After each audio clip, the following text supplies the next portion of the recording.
G'day guys, welcome back to my YouTube channel where we break down the charts every single day. So if you like money and you like crypto, make sure to hit that subscribe button and let's get into the charts. But before we do, I just want to play a quick clip from my last video.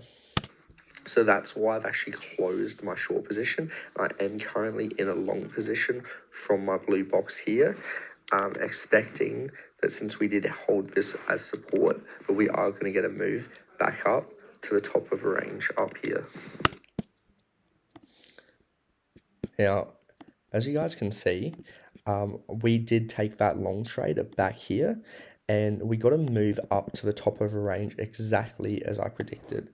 And if we actually calculate that move for a sec, so from the bottom, that was actually a 3.5% move.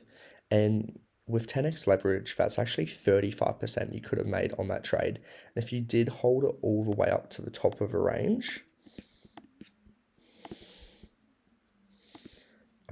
you would have actually made 6% on that move. With 10x leverage is a 60% return on your investment.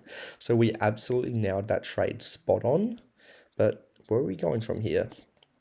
Well, on the shorter time frames, we're actually getting quite a few mixed signals. And the reason I say that is if we actually pull our volume profile, we can actually see that right now we're currently rejecting from our blue box here, which is also coincides with our value area low. Now, guys, I always like to talk about price in the terms of ranges.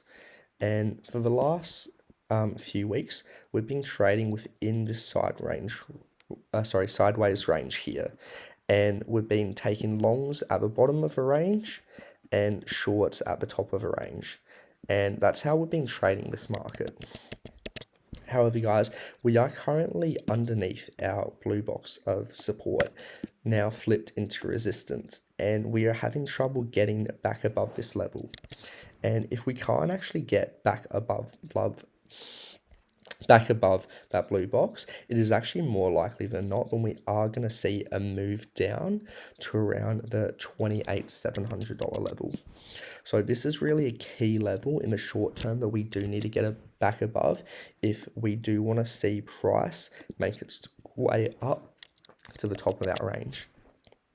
Now, the reason I say we're actually getting some mixed signals in the market right now is if we have a look at our momentum waves on market Cypher B, we can actually see that we are printing a green dot, which is indicating that we are going to get a move up. However, we are currently rejecting off of that level, so I'm not actually 100% sure if we are going to come back into our range. If this green dot can actually give us that move up back into the range where we can get above that level, then we are more likely than not going to see price go back up to the value area high at the top of our range. However, we do need to get above that key level.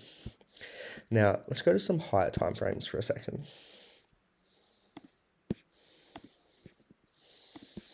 So guys, this here is the weekly chart for Bitcoin. So we can actually see currently at the moment that we are coming up to our key level of support and resistance, which is probably our biggest level that we do need to get above if we do want to see higher prices. And we are currently rejecting from this level. Now, I have said in my other videos that if we can get above this level, we're likely going to get a big move up. But so far, price hasn't been able to get above that key level, indicating that we are going to get a bit of a correction down. And if we actually look at our momentum waves on market Cypher B, we can actually see on the weekly time frame we are printing a bearish divergence. And what this is, guys, is where the price is actually making higher highs, but your momentum waves here are actually making lower highs. And what this indicates is a loss of momentum in the market. And you can actually see the last time we had a bearish divergence was actually at the very peak of the market where we had our price action making higher highs. We had our momentum wave making lower highs. And this actually indicated the top of the bull market. And that saw us getting a massive move down. Now, am I expecting a massive move down again like that? Well, no, I'm not. And the reason for that, guys, is there is a key difference from this bearish divergence here to the one we had back a few years ago. And the key difference is last time we actually had our money flow leaving Bitcoin when we had that bearish divergence, whereas this time we actually have the money flow going up. And your money flow predicts the longer term trend.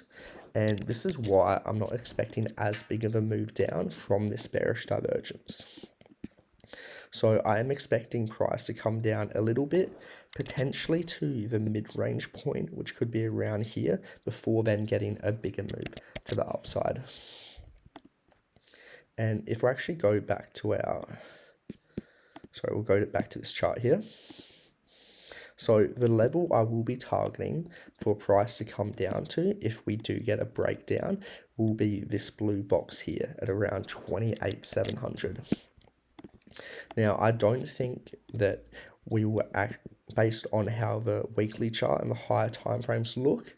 I think that is a lot more likely that when we do finally break out of this sideways range here, that we are going to break it down before we do get a bigger move to the upside.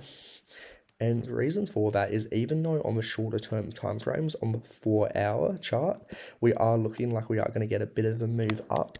If we actually have a look at our longer term timeframes, so the daily chart, but more so on the 2-hourly chart, we are looking quite bearish. We do have that red dot printed, and the momentum wave does look like there's a lot more room to the downside, which is likely going to give us a bigger move down before we eventually get a bounce to the upside. Now, if we can actually get above my blue box here and hold that as support, I will be expecting a move back up to the highs of our range.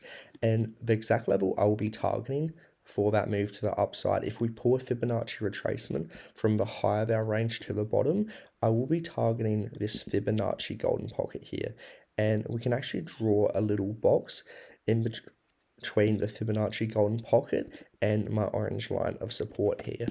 And this is the exact level I will be targeting for a short. If we do get that move up, I'll be looking to enter in at that level to get a bigger move down to the downside.